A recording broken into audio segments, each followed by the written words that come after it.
There's a lot of health advice floating around. Some of it's useful, but a lot of it just plain wrong. You have probably been told things like eating carbs makes you gain weight, or you need to drink 8 glasses of water a day. But have you ever stopped to question where these ideas came from? Many of these so called facts have been passed down through generations, repeated in casual conversations, or spread through social media without real scientific backing. The problem is, blindly believing these myths can actually do more harm than good. Some might lead to unnecessary restrictions, making you avoid certain foods or habits. Others can cause unnecessary stress, like feeling guilty for skipping breakfast or worrying that cracking your knuckles will ruin your joints. The truth is, many of these myths have been debunked by science, yet they continue to stick around, shaping the way we think about health and wellness. That's why today we are setting the record straight. We are breaking down 15 of the most common health myths that people still believe, and by the end of this, you might be surprised at how many you have fallen for. So if you are ready to rethink what you thought you knew about health, let's dive in and separate fact from fiction once and for all. You need to drink 8 glasses of water a day. You have probably been told over and over again, make sure you drink 8 glasses of water a day. It's one of the most common health tips out there. But have you ever stopped to wonder where this rule came from? The truth is, there is no scientific evidence supporting the idea that everyone needs exactly 8 glasses of water every single day. The amount of water your body needs actually depends on a lot of things: your body size, activity level, the weather, and even the types of food you eat. If you are sweating a lot because of exercise or hot temperatures, you'll naturally need more water. But if your day is mostly sedentary and you are eating plenty of hydrating foods like watermelon, cucumbers, oranges, and soups, you may not need as much as you think. Plus, other beverages like tea, coffee, and milk also contribute to your daily fluid intake. A better approach is to listen to your body rather than following a fixed number. This 8 glasses of water is a vague number that nobody knows from where it came. Your body is great at signaling when it needs more water. Thirst is the most obvious sign. Another easy way to check is by looking at your urine color. Dark yellow means you are probably dehydrated, while pale yellow or clear means you are well hydrated. If you are peeing regularly and feeling good, chances are you are drinking enough. That being said, drinking enough water is important for digestion, energy levels, and overall health. But forcing yourself to chug exactly 8 glasses daily isn't necessary. The key is balance. Drink when you are thirsty, pay attention to how you feel, and let your body guide you. Also, drinking more water than your body requires flushes out essential nutrients from the body, so beware of that. Cracking your knuckles causes arthritis. Ever been scolded for cracking your knuckles? Maybe your parents or teachers warned you. Stop that or you'll get arthritis. It sounds scary enough to make you hesitate before doing it again. But here's the truth. This is completely false. Cracking your knuckles doesn't damage your joints, nor does it lead to arthritis. So what exactly causes that satisfying popping sound? It's not your bones grinding together as some people think, but rather gas bubbles forming and collapsing in the fluid inside your joints. When you stretch or pull your fingers, these bubbles rapidly pop, creating that familiar crack. Several studies have debunked this myth, including one famous experiment where a doctor cracked the knuckles on one hand for decades while leaving the other hand alone. The result? No difference at all. His cracked hand joints were just as healthy as the untouched ones. Science has repeatedly shown that knuckle cracking doesn't increase the risk of arthritis. That said, if you crack your knuckles constantly and aggressively, it might lead to some minor side effects like temporary swelling or a slightly weaker grip over time. But arthritis?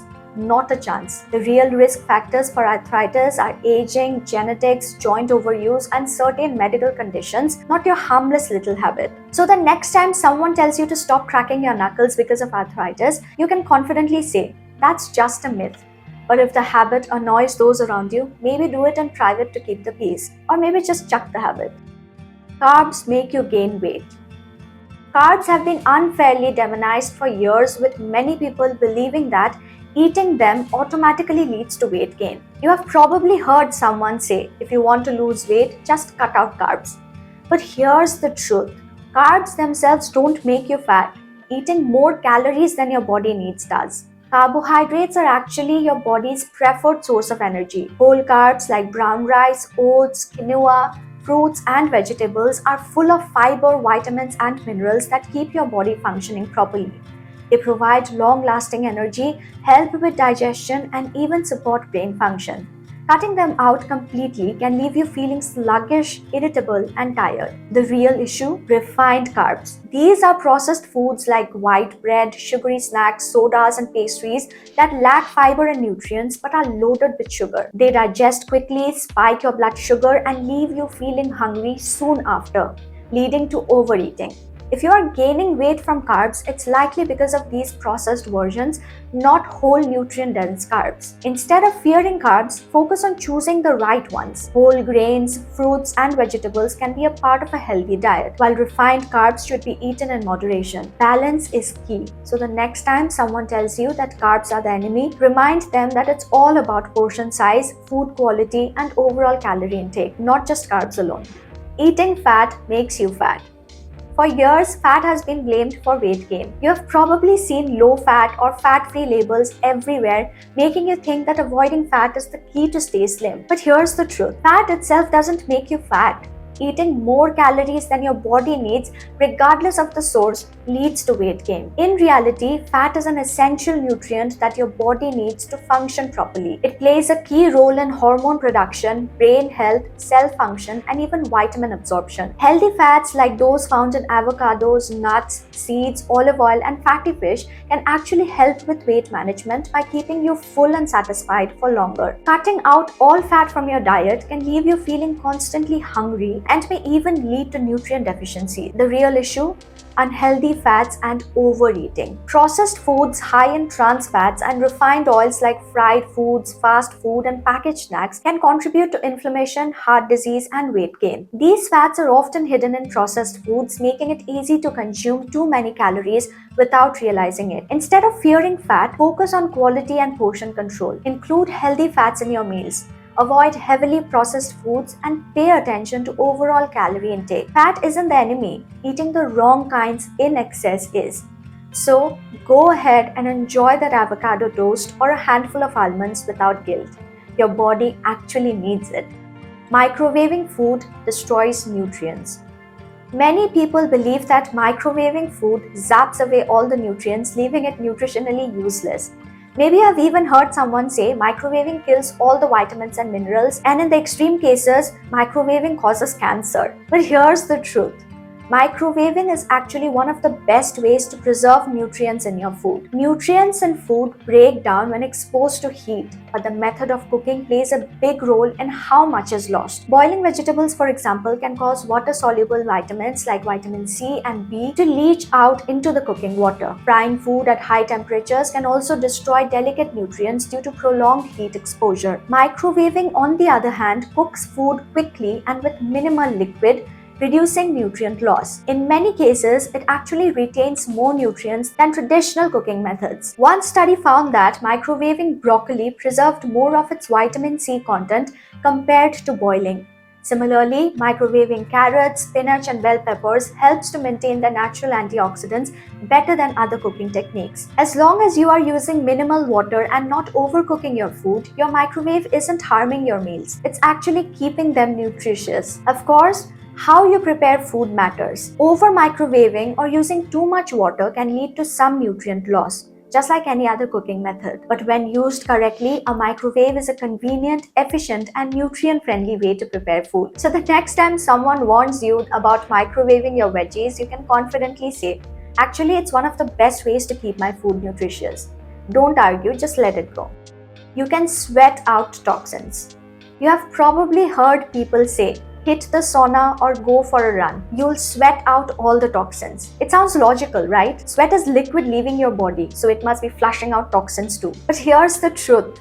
Your sweat glands aren't responsible for detoxing your body. That's your liver and kidneys' job. Sweat is mostly water, salt, and small amounts of minerals. It's your body's way of cooling itself down, not getting rid of harmful substances. While trace amounts of heavy metals and chemicals can be found in sweat, the amount is so tiny that it doesn't make a real difference in detoxification. If sweating was a reliable way to remove toxins, then people who sweat more would be automatically healthier, and that's just not the case. So how does your body actually get rid of toxins? through your liver and kidneys. Your liver processes harmful substances and converts them into waste, while your kidneys filter out impurities and eliminate them through urine. That's why staying hydrated is far more effective for detoxing than sweating, because water helps your organs flush out waste efficiently. This doesn't mean sweating isn't beneficial. Exercise-induced sweating can help improve circulation, boost mood, and keep your skin healthy. But if you're sitting in a sauna hoping to sweat out last night's junk food binge, it's not going to work. The best way to support your body's natural detox process is by drinking plenty of water, eating fiber-rich foods, and maintaining a healthy lifestyle. Your liver and kidneys will handle the rest. No excessive sweating required. Sitting too close to the TV damages your eyes. We have all heard it growing up, haven't we? Don't sit so close to the TV, you'll ruin your eyesight. Parents have been warning kids about this for generations. But here's the truth. Sitting close to a screen won't permanently damage your eyes. This myth actually dates back to the 1960s when some televisions emitted high levels of radiation. However, modern screens are perfectly safe, and there's no scientific evidence to suggest that sitting too close to a TV or computer will cause lasting harm. What it can do though, it causes temporary eye strain. When you stare at a screen for long periods, especially up close, your eyes have to work harder to focus. This can lead to symptoms like headaches, dry eyes, and blurred vision. But these effects are temporary and go away once you give your eyes a break. Kids often sit closer to screens simply because they have better focusing ability than adults, allowing them to see details more carefully at close range without discomfort. The real issue with screen time isn't distance, but duration. Staring at a screen for too long, whether it's a TV, a phone, or a computer, can lead to digital eye strain. A simple fix: follow the 20-20-20 rule. Every 20 minutes, look at something 20 feet away for 20 seconds. This helps reduce strain and keeps your eyes feeling fresh. So the next time someone tells you that sitting too close to the TV will damage your eyes, you can confidently say, nope, that's just a myth. Just remember to take breaks and blink often to keep your eyes comfortable. Natural sugar is better than refined sugar. It's easy to believe that honey, agave, or coconut sugar are healthier than regular white sugar. After all, they are often marketed as natural alternatives, and anything natural must be better, right? But here's the truth. Your body processes all sugar in the same way. Whether you're eating table sugar, honey, or maple syrup, your body breaks them into glucose and fructose and uses them for energy. While natural sugars may contain tiny amounts of vitamins, minerals, or antioxidants, the difference is so small that it doesn't make a significant impact on your health. The real concern isn't where your sugar comes from, but how much you consume. Consuming too much sugar, whether from white sugar or natural sources, can contribute to weight gain, insulin resistance, and an increased risk of conditions like diabetes and heart disease. Honey and agave may have a lower glycemic index, meaning they don't spike blood sugar as quickly, but they still affect blood sugar levels and should be eaten in moderation. This doesn't mean you need to cut out your sugar entirely. The key is balance. If you prefer the taste of honey in your tea or coconut sugar in your baking, that's fine. Just be mindful of overall sugar intake. Instead of focusing on switching to healthier sugars, try to cut back on all added sugars and get most of your sweetness from natural sources like whole fruits. Your body and your energy levels will thank you. You shouldn't eat after 6 p.m. if you want to lose weight. You have probably heard this advice before. It sounds like a solid rule, but it's not entirely true. Your body doesn't magically start storing more fat just because the clock strikes 6. What really matters is how many calories you consume throughout the day, not the exact time you eat. The origin of this myth likely comes from the idea that people who eat late at night tend to consume more calories overall, often choosing unhealthy snacks like chips, cookies, or ice cream while watching TV. If you are eating extra calories at night on top of your daily needs, that's what leads to weight gain, not the time of day. That being said, late night eating can impact digestion and sleep quality. Eating large, heavy metals right before bed might cause discomfort, bloating, or acid reflux, making it harder to get a good night's sleep. Plus, if your late night eating is driven by boredom or stress rather than hunger, it could lead to mindless overeating. So, should you completely avoid eating at night? Not necessarily. If you are genuinely hungry, it's okay to have a light, balanced snack. Foods like Greek yogurt, a handful of nuts, or a banana with peanut butter can satisfy hunger without disrupting sleep. Instead of worrying about an arbitrary cutoff time, focus on portion control, choosing nutrient-dense foods, and listening to your body's hunger cues. Bottom line, eating after 6 pm won't automatically make you gain weight. Overeating will. So rather than stressing over the clock, pay attention to what and how much you are eating. Multivitamins can replace a healthy diet.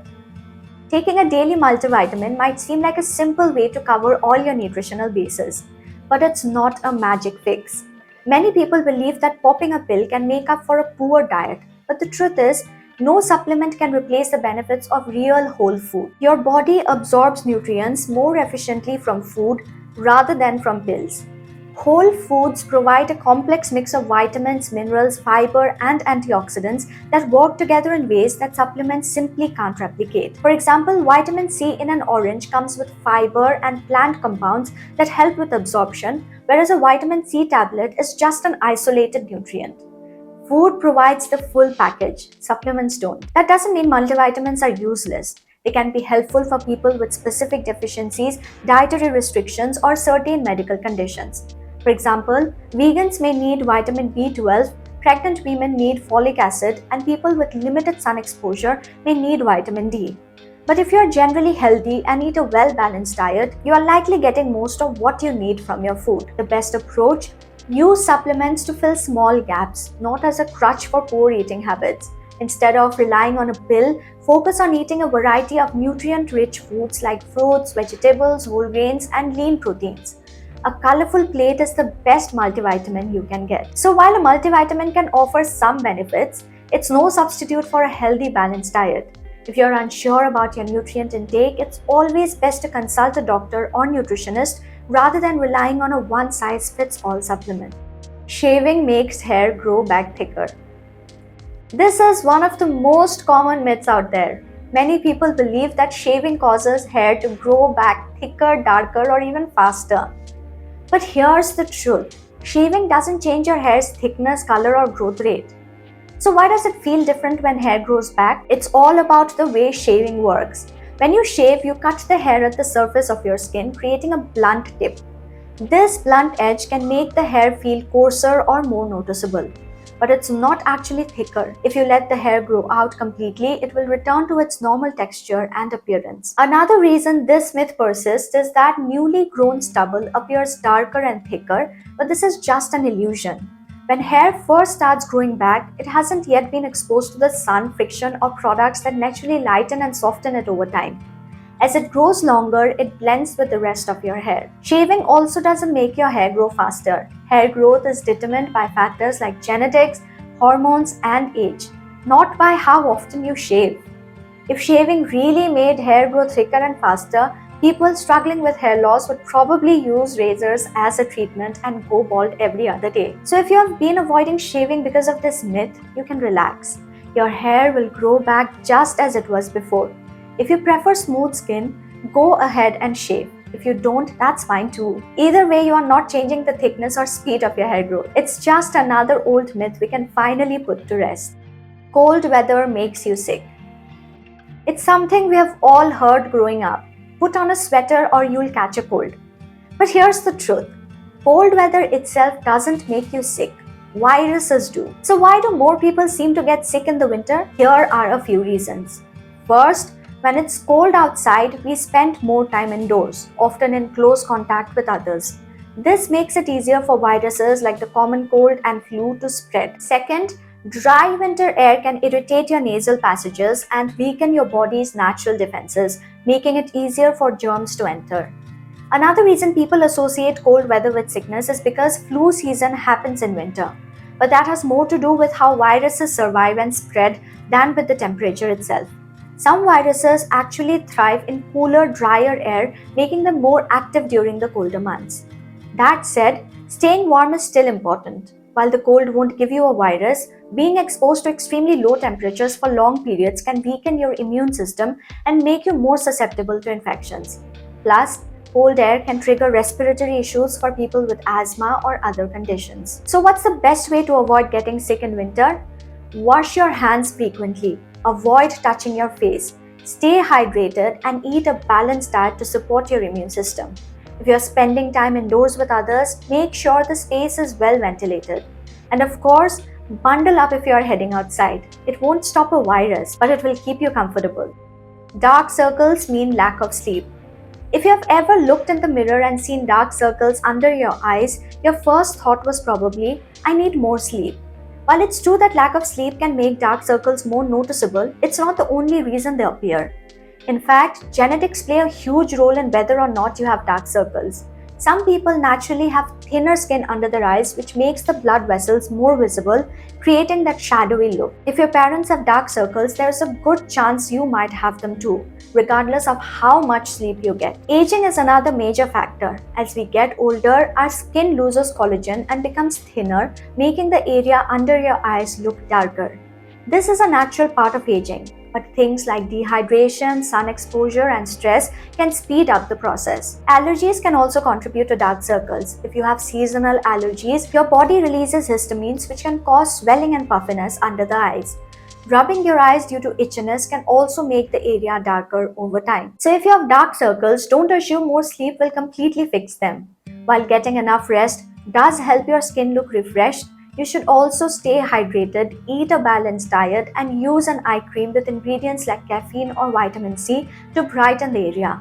If allergies are the culprit, treating them properly can also make a big difference. Bottom line, dark circles aren't just about sleep. They can be caused by multiple factors, and knowing what's behind them can help you manage them better. Breakfast is the most important meal of the day. For years, we have been told never skip breakfast. It's the most important meal of the day. But is that really true? Well, it depends on your body, lifestyle, and eating habits. The idea that breakfast is essential comes from old marketing campaigns by cereal companies rather than solid scientific evidence. While a healthy breakfast can be beneficial, skipping it doesn't automatically harm your health. Some people feel energized and focused in the morning without eating, while others need food to function properly. The key is to listen to your body. That being said, what you eat for breakfast matters than simply eating something. Grabbing a sugary cereal or pastry on the go can cause a blood sugar spike, followed by an energy crash, making you feel sluggish by mid-morning. On the other hand, a nutritious breakfast rich in protein, healthy fats, and fiber like eggs, nuts, and whole grains can provide long-lasting energy. Intermittent fasting, which often involves skipping breakfast, has become a popular approach to eating and has been linked to benefits like improved metabolism and better digestion. For some, not eating until later in the day helps regulate hunger and energy levels. However, others may feel weak or irritable without a morning meal. So, should you eat breakfast? If you wake up hungry, yes, but if you feel fine without it, there's no need to force yourself. The real focus should be on eating nutrient-dense meals throughout the day that support your overall well-being. The bottom line, breakfast isn't mandatory. It's all about what works best for you. You need a detox diet to cleanse your body. Everywhere you look, there's a new detox trend. Juice cleansers, detox teas, extreme fasting, and expensive supplements, all claiming to flush toxins from your body and make you feel brand new. But here's the truth. Your body already has a powerful detox system in place. Your liver, your kidneys, your lungs, and the digestive system work 24/7 to eliminate harmful substances. Your liver processes toxins and makes them easier to remove. Your kidneys filter waste through urine. Your lungs expel carbon dioxide, and your intestines eliminate waste. These organs don't need a fancy juice cleanse to function properly. So why do detox diets seem to work? Many people feel lighter or more energized after a cleanse, but that's often because they have cut out processed foods, sugar, and alcohol, not because of the detox itself. When you stop eating junk food and drink more water, your digestion improves and you naturally feel better. But you don't need a restrictive diet to achieve that. In fact, some detoxes can be harmful. Extreme fasting or relying only on juices for days can deprive your body of essential nutrients, slow down your metabolism, and even cause muscle loss. Detox teas often contain laxatives which can lead to dehydration and digestive issues. Instead of falling for detox myths, focus on real, sustainable ways to protect your body's natural detox process. Eat whole foods, stay hydrated, get enough sleep, and exercise regularly. Your body already knows how to cleanse itself. You just need to give it the right fuel to do its job. So, there you have it. Some of the most common health myths that have been around for years but don't hold up when you look at the facts. It's easy to fall for these myths, especially when they're repeated so often. But understanding the truth can help you make better decisions for your health. At the end of the day, good health isn't about quick fixes, strict rules, or believing everything you hear. It's about balance, listening to your body, and making informed choices. Science is always evolving, and what we once believed to be true can change as we learn more. So, the next time you hear a health tip that sounds too good or too scary, take a step back and do a little research. Now, I'd love to hear from you. Which of these myths surprised you the most? Have you ever believed one of these and later realized it wasn't true? Drop your thoughts in the comments below. I'd love to chat. And if you found this video helpful, share it with someone who can benefit from it. Until next time, stay healthy, stay informed, and take care. I'll see you in the next episode. Until then, keep glowing.